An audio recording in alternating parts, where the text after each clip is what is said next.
You're listening to It Came From the Radio. I'm here with Kris Fried. He's currently a stand-up comedian, comedy writer, regular panelist on Gutfeld, worked for SNL, Conan, WWE. He's the producer and star of a really fun and well-done series called Collecting, which I watched. I really, really, really loved it. I really enjoyed it.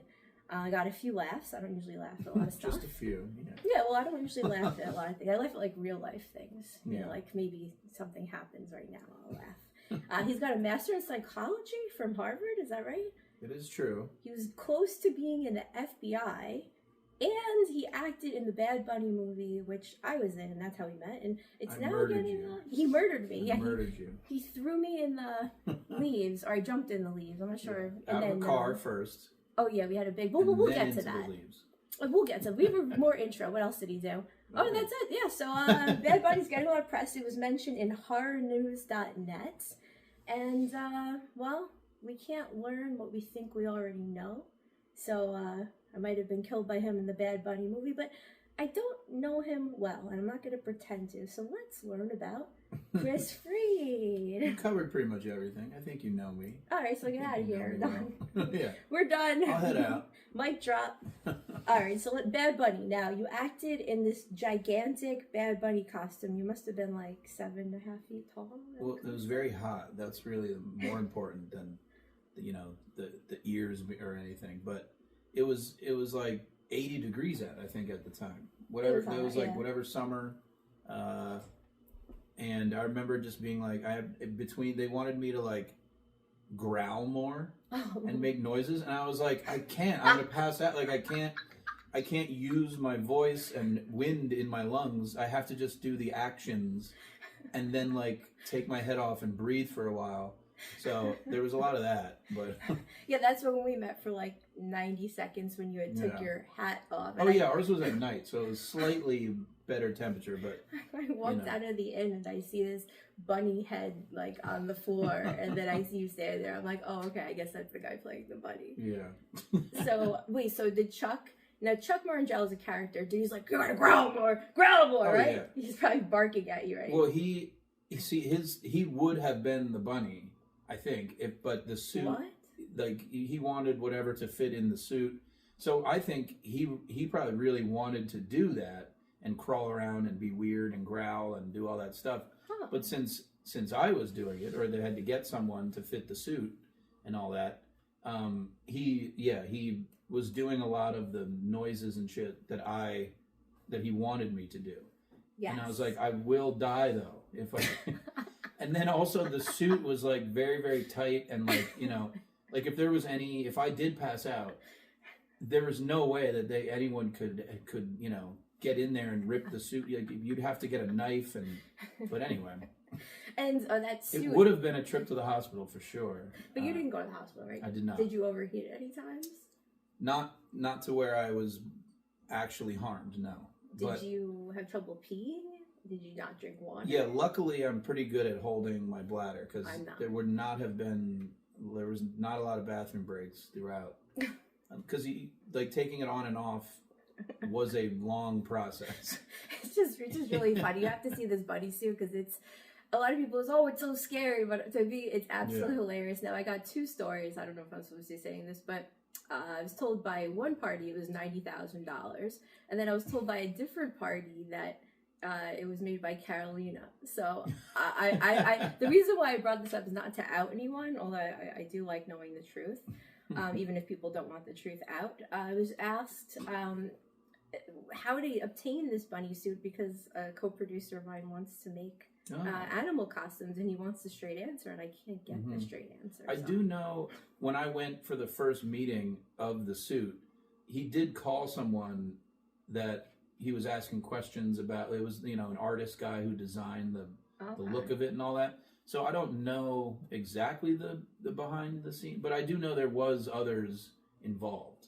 Okay. I don't know the money, but. All right. Well, aside from this Bad Bunny, Oscar-winning acting role, you also do stand-up. I saw you were doing stand-up in Naples this weekend. Yeah. So this Friday to Sunday, I'm with Joe Mackey. Yeah. Is also a Gutfeld guy. Oh, okay. And really but yeah, it's at Off the Hook Comedy Club in Naples, Florida. And then I'm doing Orlando the next week. So I'm making a little Florida trip. So, what do you like better, acting or stand-up? If you had to pick, you have to pick for this year what you're going to do. For this acting year. or stand-up, let's just say. Well, for this year is definitely more stand-up. And you like it better? I currently like it better because I believe that I can build and develop, and I kind of like the Adam Sandler type Jim Carrey roles of, you know, stand-up is what it is, and then your goal is to like write a movie and try to be in something or a TV show.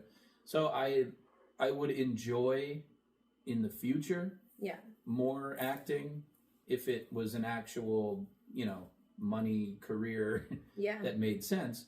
But you know, in that process, I have gotten way more time with stand-up and writing. So. Now, stand-up takes up a lot of time. I only did it for 2 years, so I didn't travel too far. But you're traveling, you know, different states. Do you want to do stand-up for your whole life? Do you think you could maintain? Yeah, I mean, I would be the type that you always do it, no matter what else.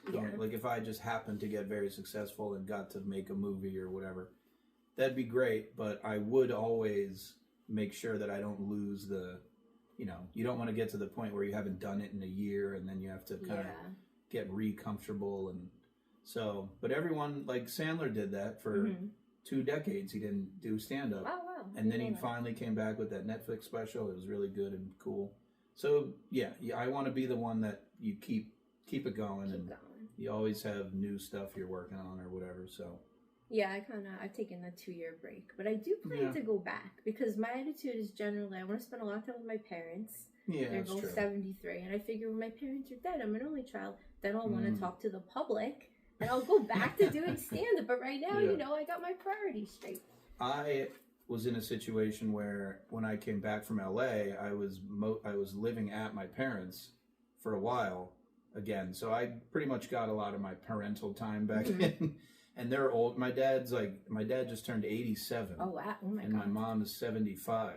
Wow. So they're older, and so I take care of things. I'm zipping back and forth. And so luckily I got my parent time in. And that's it. As long as that goes. Parents. See you later, guys. You're done with the parent time. Oh, gotta go to Florida. If I get successful, then I'll say, hey, we had enough time. Oh my God. Oh my God. And then I'll have money that I can then pay for their shit. So that'd be nice. Right. All right. Give back a little. Well, switching gears now, you went through many interviews to be an FBI agent. So what were some tough things you had to do to show that you were qualified to be FBI? Well, so I had to just show that. I think the confusing part was just the way it works is, so I got to phase 2. It's called the phase 2 interview. It was to be a special agent in the FBI. Right. So because of the master's in psychology, I guess I sort of qualified or whatever. I had a couple of referrals that helped out. So they got me to the first part, and the people liked me, and I could do the fit test. I was like training for the fitness stuff. And so that got me to the phase 2. The problem with this part is that it's a panel interview with 3 special agents, and they don't know anything about you going into it. So it's not like they get to read and hear from these other people that recommended me. They just have to be bombarded with my situation and wonder what the hell I'm doing there at all.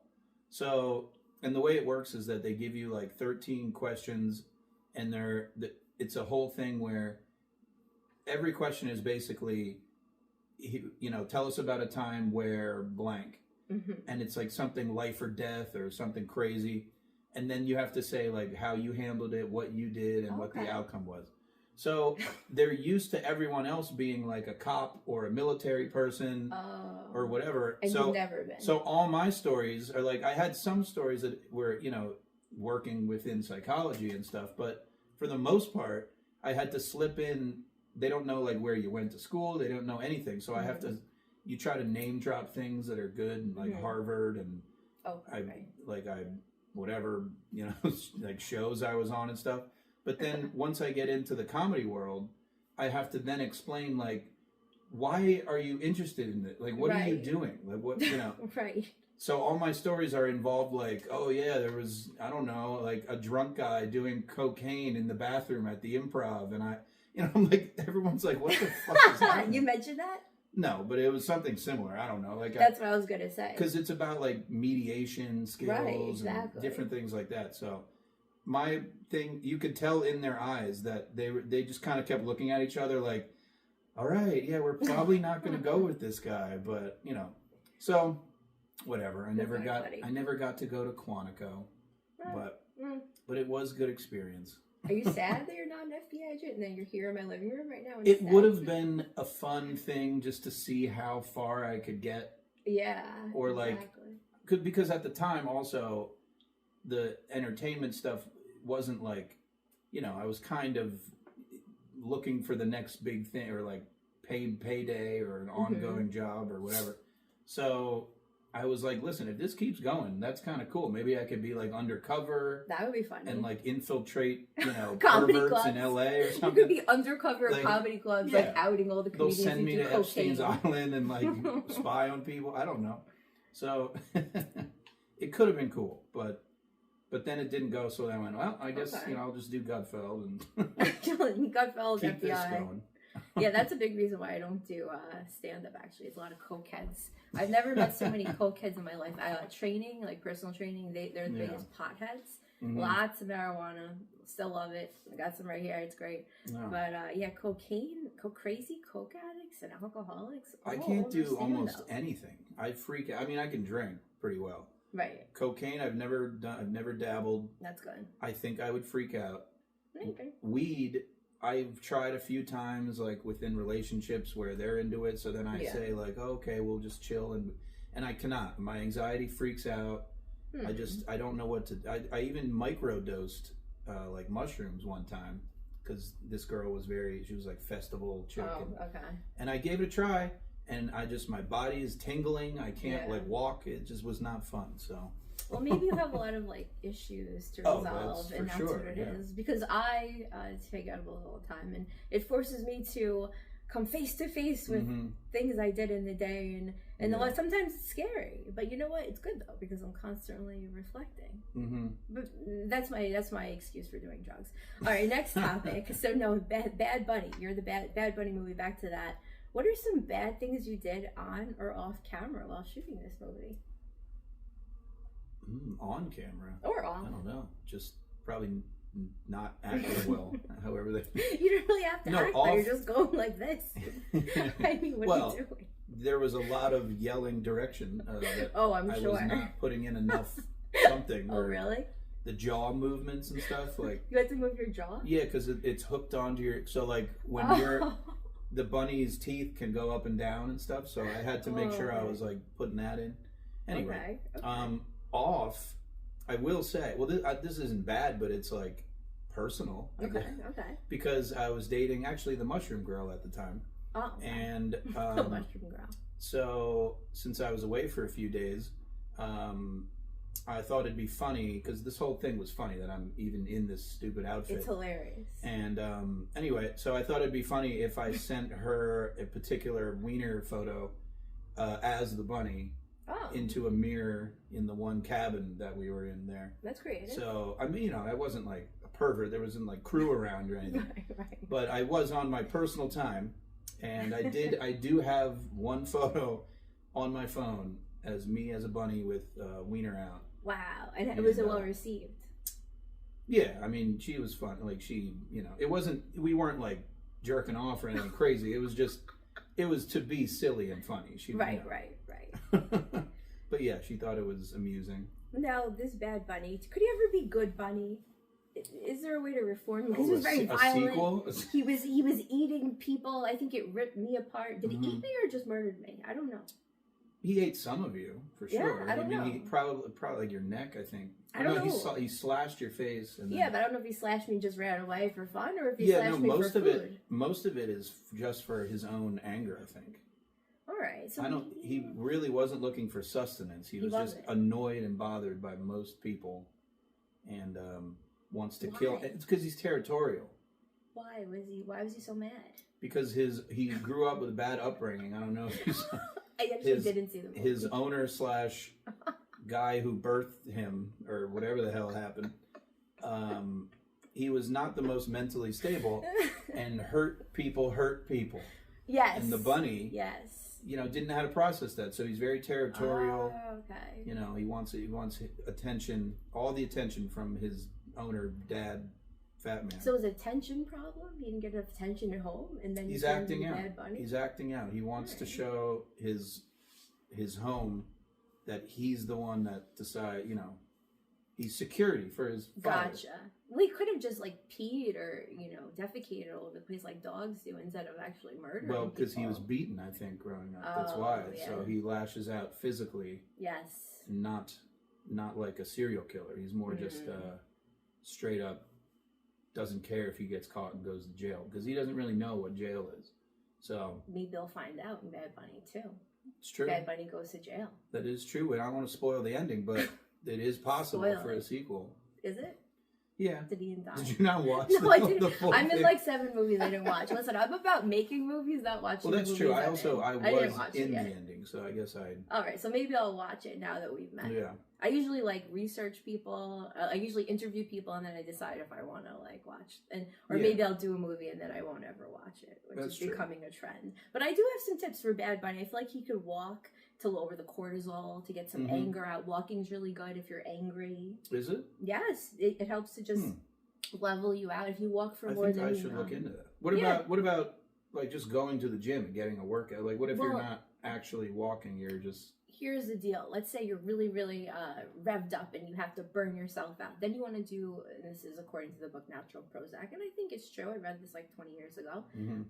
You want to work out more than 45 minutes to burn out and relax. But let's say you're like, oh, I can't get out of bed. Let's say Bad Bunny was just like, oh, I'm so depressed. Then you might want to do 5 to 15, 30 minutes just to get yourself revved up and break down some glycogen to get some sugar in your system. Yeah. Maybe he was low blood sugar. Probably. I don't know what kind of issues he had. I was going to say bunnies or rabbits or whatever the official zoo name would be. All right.